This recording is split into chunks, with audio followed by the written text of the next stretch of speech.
चार मौसम छै ऋतु सुहावन गा। 12 महीना 24 पाक 365 दिन गा। आनी बानी के आथे तीज तिहार संगी मिलजुल के सब लामाना थान रे। आनी बानी के आथे तीज तिहार संगी मिलजुल के सब लामाना थान रे।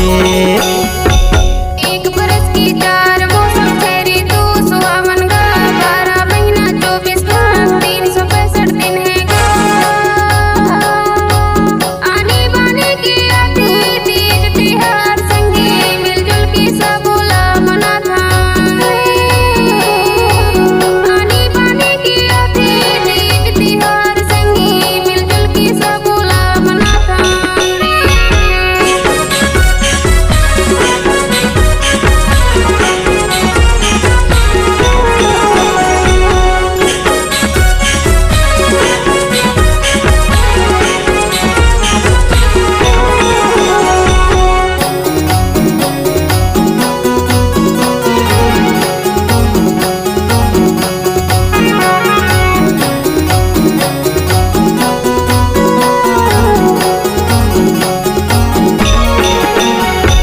चैत महीना राम नवमी बिहा होथे बैसाख माँ। जेठ में तपथे घाम बरसाया थे गया साढ़ माँ। करथे किसान खेती दाना बोआ थे संगी मिलना हो धरती गगन के रे।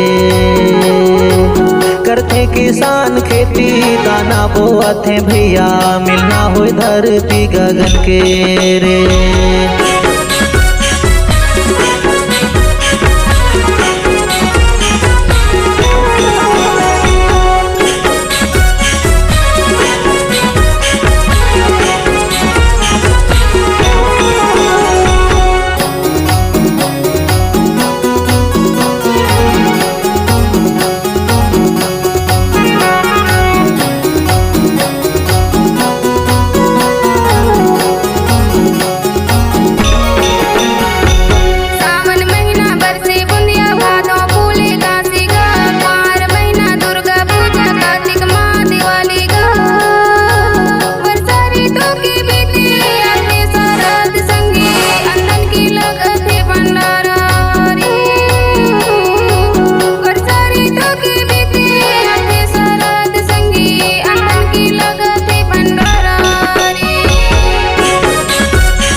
आनंदी पूस मसंगी मेला लगे संक्रांत के।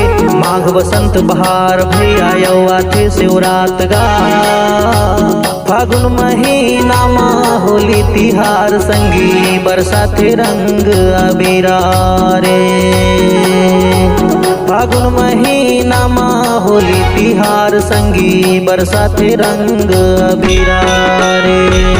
एक बरस की चार मौसम छै ऋतु सुहावन गा। 12 महीना 24 पाक 365 दिन है गा।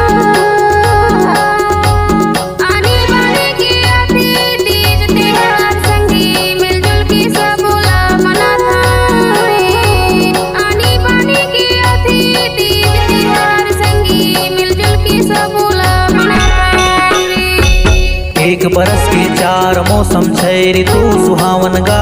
12 महीना 24 पाक 365 दिन गा।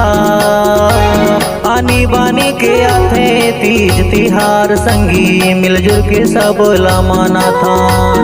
आनी बानी के आथे तीज तिहार संगी मिलजुल के सब लामाना थान रे।